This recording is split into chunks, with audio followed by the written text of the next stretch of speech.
हम एक सीरीज शुरू करने जा रहे हैं। नमस्कार। उस सीरीज का नाम है पुनर्जन्म और वो एक पुस्तक पर आधारित है, बोर्न अगेन का हिंदी में अनुवाद। वाल्टर सिमकम ने इस पुस्तक को लिखा है और उन्होंने इस पुस्तक में अलग अलग पुनर्जन्म के ऊपर रिसर्च की है और पूरी वैज्ञानिक ढंग से जो भी उसका निष्कर्ष निकला है वो दिया है। विभिन्न लोगों का, अलग अलग लोगों का पुनर्जन्म के बारे में इसमें बताया गया है। पुनर्जन्म के प्रति मेरी जो जिज्ञासा थी पहले से तो थी, लेकिन एक घटना हमारे जीवन में घटी। जब हम 93 या 92 की बात है, जब हम ग्रेजुएशन में थे, तब हमारे एक मित्र हैं राजकुमार जी, हमें खबर लगी कि उनके दादाजी का पुनर्जन्म हुआ है और वो जो है वहाँ से 30-40 किलोमीटर दूर धामपुर, जिला बिजनौर, उत्तर प्रदेश, भारत में हुआ है। तो ये बात सुन के पहले तो चूँकि हम बच्चे ही थे, यंग थे, तो हमें अजीब लगा कि ये कोई कहानी होगी।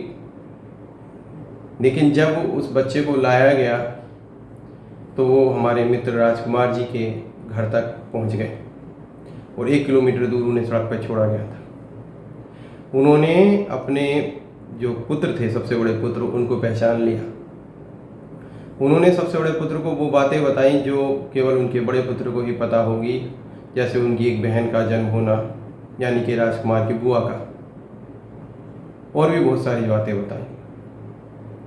उसके अलावा वो छोटे से लड़के थे, आई थिंक 1.5-2 साल के रहेंगे, बोलने तो लगे थे, टोपी पहनते थे, धोती कुर्ता पहनते थे, कहते थे नहीं, और तो ये जब वो नहाते थे कहते थे फीमेल्स को अलग होने को कहते थे, यानी कि उनमें पूरे बुजुर्गों के लक्षण थे, जो बड़े बूढ़े होते हैं उनके उसमें लक्षण थे। उनका नाम साजन रखा गया, साजन। वहाँ पे कुटी का मेला लगता था, ग्राम गेंडाजूड़ है पास में, जिला बिजनौर शिवहारा के पास में, वहीं भगवाड़ा ग्राम है और वहीं पर गेंडाजूड़ ग्राम है। वो वहाँ कुटी के मेले पर गए और वहाँ उन्होंने अपनी यादें ताज़ा की। हमारे पापा जी ने उनको बुजुर्गपन भी देखा था, उस बचपन के स्वरूप में भी देखा था। हमारे पूज्य गुरुजी वहाँ सत्संग करते थे, नंद निकेतन सत्संग हुआ करता था, और गुरु महाराज वहाँ बगवाड़ा कोठी पर सत्संग कर रहे थे, तो बच्चा वो वहाँ आया था। हम तो इधर उधर खेल रहे थे, लेकिन वो बच्चा साजन गुरुजी की गोद में बैठा और उसने बताया कि पूर्व जन्म में वो राधा स्वामी का सत्संगी था, और जो महात्मा वगैरह आते थे उन्हें बहुत खाना वाना खिलाता था, जबकि उनकी पत्नी मना करती थी। अपनी पत्नी का उन्हें पता नहीं है। जो जिस बुजुर्ग के बारे में बच्चा बात करता था, जिसका पुनर्जन्म वो अपने आप को बताता था, उनको गुजरे हुए 9 वर्ष हो गए थे। उन्होंने एक मंदिर की आधारशिला रखी थी, जहाँ पर एक मंदिर बन चुका था। बच्चा आकर मंदिर को देखता है, खुश होता है, कहता है कि मैंने ये मंदिर बनवाने के लिए कहा था, मंदिर बन गया, बड़ी खुशी की बात है। लेकिन उसके समय के बहुत सारे लोग जा चुके हैं और कुछ लोग बूढ़े हो गए थे। बच्चा बड़ा असमंजस में था। मैंने देखा कि कभी कभी तो वो बच्चा साजन खेलने लगता था और कभी कभी वो पुरानी बातें जो राजकुमार के दादाजी थे, राजकुमार जी के, उनके बारे में बताना लगता था। यहाँ से जब मेरी घटना मेरी आंखों से सुनी और देखी मैंने, और मैं उन दिनों बगवाड़ा नहर कॉलोनी में था, रहा करता था, तब से मुझे लगा कि मृत्यु के बाद भी आत्मा का अस्तित्व है, और मृत्यु के बाद आत्मा का अस्तित्व है। हर एक कोई धर्म कहता है, इस्लाम भी कहते हैं कि मृत्यु के बाद वो कहीं जाएंगे अलग अलग और कहीं मिलेंगे अपने पूर्वजों से। ईसाई भी कहते हैं, सब कहते हैं, लेकिन पुनर्जन्म को कुछ ही लोग मानते हैं, कुछ नहीं मानते। सनातन में सब मानते हैं। लेकिन जब ये हमने अपनी आंखों से देखा तो विश्वास हो गया। उसी सीरीज में हमने ये पुस्तक पढ़ी, जिस पुस्तक को हम कुछ पढ़ेंगे, कुछ अपनी बातें बताएंगे, और पुस्तक का पेपर आपके सामने 2-3 पेपर हर सीरीज में, वो पेपर आपको दिखाई भी देगा। चाहेंगे तो आप पुस्तक उस पेपर को वीडियो पर पढ़ सकते हैं, 1-1.5 मिनट एक पेपर चलेगा, आप चाहें तो पढ़ सकते हैं। तो ये पूरी पुस्तक इस आगे आने वाली सीरीज में हम साथ पढ़ेंगे और सिद्ध करेंगे कि पुनर्जन्म होता है, और पुनर्जन्म को सिद्ध करेंगे। और उससे सिद्ध करने के पीछे हमारी क्या सनक है, हम क्या सोच सकते हैं। तो पुनर्जन्म के पीछे जो उद्देश्य है वो ये है कि लोगों में प्रेम जगे, मोहब्बत जगे। कि आज मैं अब यहाँ से किसी से दुश्मनी कर रहा हूँ तो हो सकता है मेरा पुनर्जन्म अपने दुश्मन के यहाँ हो जाए। शरीर की दुश्मनियों को इतने दुश्मनी भाव से ना करें कि कल को जब हमारा जन्म वहाँ हो तो वहाँ से हम देखेंगे कि हमने क्या बुरा किया। आपस में प्रेम हो, मोहब्बत हो कि देखो आज हमारा यहाँ जन्म है, कल कुछ और भी हो सकता है। और जन्म हुआ है तो मृत्यु भी निश्चित है, और जब मृत्यु निश्चित है तो काहे इतनी सब कुछ करना।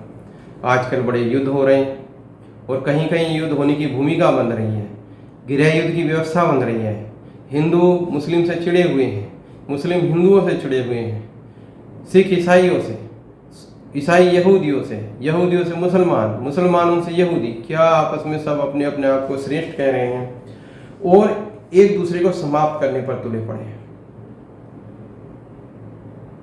मेरी इस परमपिता परमेश्वर से, सर्वशक्तिमान ईश्वर से यही प्रार्थना है कि ये दुश्मनी, ये अंदर से जो हम एक दूसरे को ख़त्म करने पर तुले पड़े हैं, ये ख़त्म हो, मोहब्बत हो, आपस में प्रेम हो, आपस में आप अपने ढंग से ईश्वर को मानिएगा, हम अपने ढंग से उस ईश्वर को मानते हैं। आप अपने ढंग से जीने की जो भी आपकी कला है उससे जीने का प्रयास कीजिए, जो धर्म में आपका कहता है हमें अपने ढंग से जीने दीजिए। लेकिन एक दूसरे को केवल ये कह के कि हम श्रेष्ठ हैं और ये गलत है, ये हमारे धर्म का नहीं है, मारना, उसे ख़त्म करना, बर्बाद करना, मुझे नहीं समझता, लगता नहीं परमपिता परमेश्वर खुश होता होगा।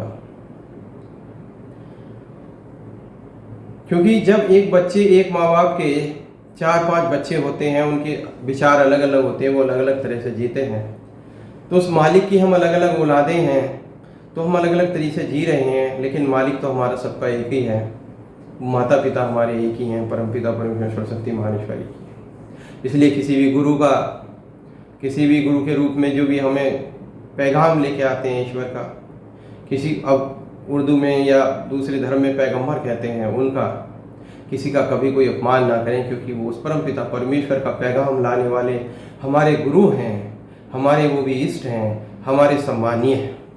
चाहे वो इस्लाम धर्म से हो, चाहे वो यहूदी से हो, चाहे वो ईसाई हो, चाहे वो सिख हो, चाहे वो किसी भी और मजहब से हो जो हमें नहीं पता, लेकिन सब जो ईश्वर का पैगाम लेकर आए पूजनीय हैं।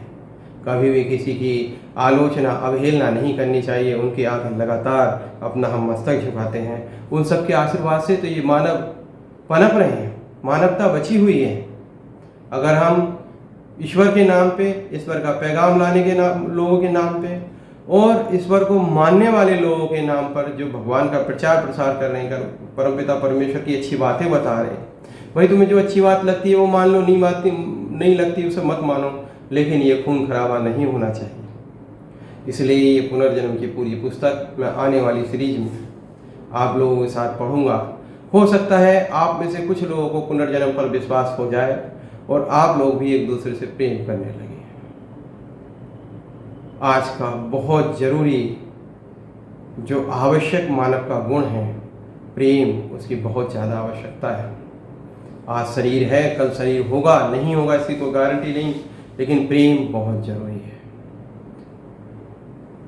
इंसान को इंसान से प्रेम जरूर करना चाहिए। यहाँ तो जीवों से, पक्षियों से, पौधों से, नदियों से प्रेम करना धर्मों में सिखाया जाता है। सबसे हम प्रेम करते हैं, मूर्तियों से प्रेम करते हैं। क्या एक इंसान से प्रेम नहीं कर सकता? बहुत ज़रूरत है आज इसकी सभ्यताओं को बचाने के लिए। भारत में या किसी भी देश में हम वसुधैव कुटुंबकम के लोग हैं। आप अपने हिसाब से रहिए, अपने हिसाब से जीजिए, हम किसी को कोई इंटरफेयर नहीं करते, लेकिन जब मिले तो मोहब्बत से मिले, एक दूसरे को ख़त्म करने के इरादे से ना मिले। मेरी यही तमन्ना है और इस तमन्ना के साथ इस वीडियो सीरीज को मैं जारी कर रहा हूँ। आशा करता हूँ चाहे 20 लोग देखें या 10 लोग देखें, जो इस वीडियो को देखेंगे उनके अंदर अच्छी बात आएगी और एक दूसरे के प्रति प्रेम की भावना जागृत होगी।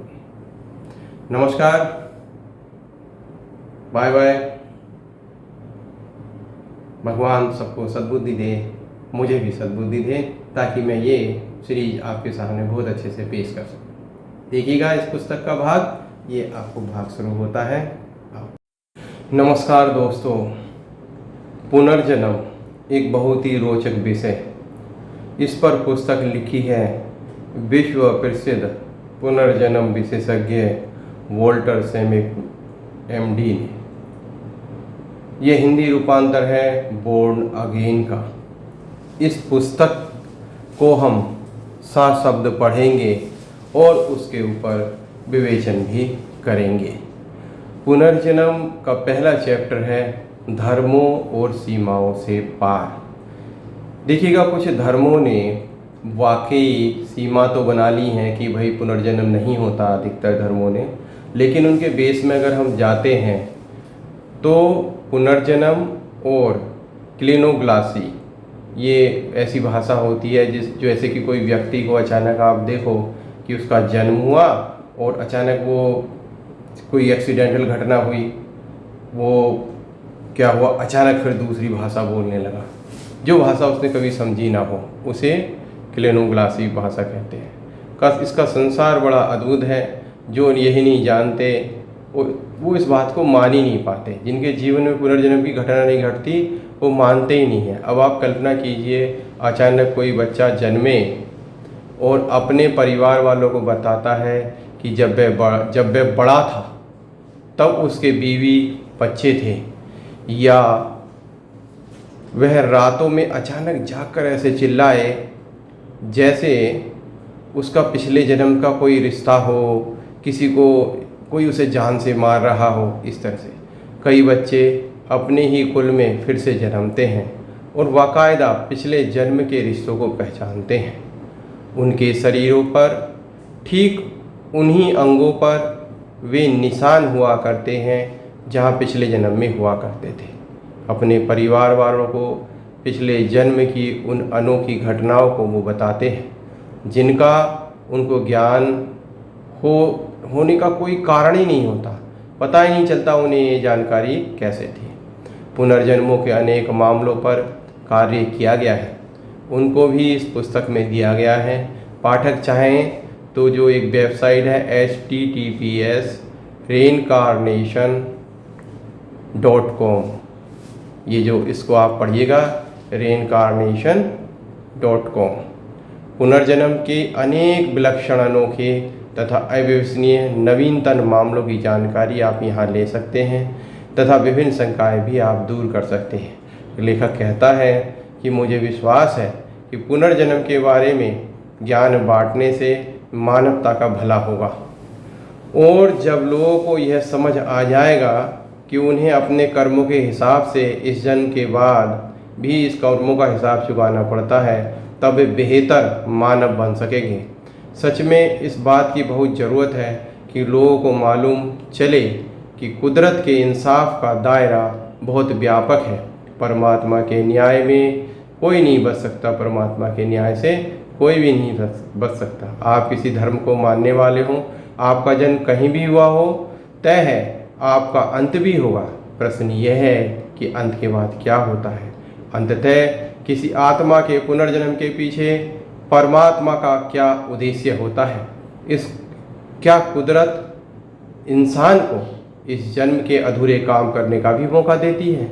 क्या आत्माओं के इस धरती पर आने का कोई उद्देश्य हुआ करता है? इस पुस्तक में प्रकाशित पुनर्जन्म और पुनर्जन्मों के सभी मामले में जो लेखक के शोध हैं, विश्लेषण हैं, व्याख्याएं हैं, नतीजे हैं, उनका मौलिक स्वतंत्र रूप से जो कार्य है, जिन व्यक्तियों के बारे में उन्होंने शोध किया है, जिन मामलों में खास तौर से विशेष उल्लेख किया गया है, उसके प्रति जो निष्कर्ष है वो सब आप देखकर एक चीज़ से तो आप सहमत हो जाएंगे कि मान लो कोई व्यक्ति आज हिंदू है, कल मुस्लिम के यहाँ भी जन्म ले सकता है, और मुस्लिम है तो वह हिंदू के यहाँ भी जन्म ले सकता है, यहूदी के यहाँ भी जन्म ले सकता है। किसी एक के कहने से, किसी कहने से कोई फ़र्क पड़ता नहीं है।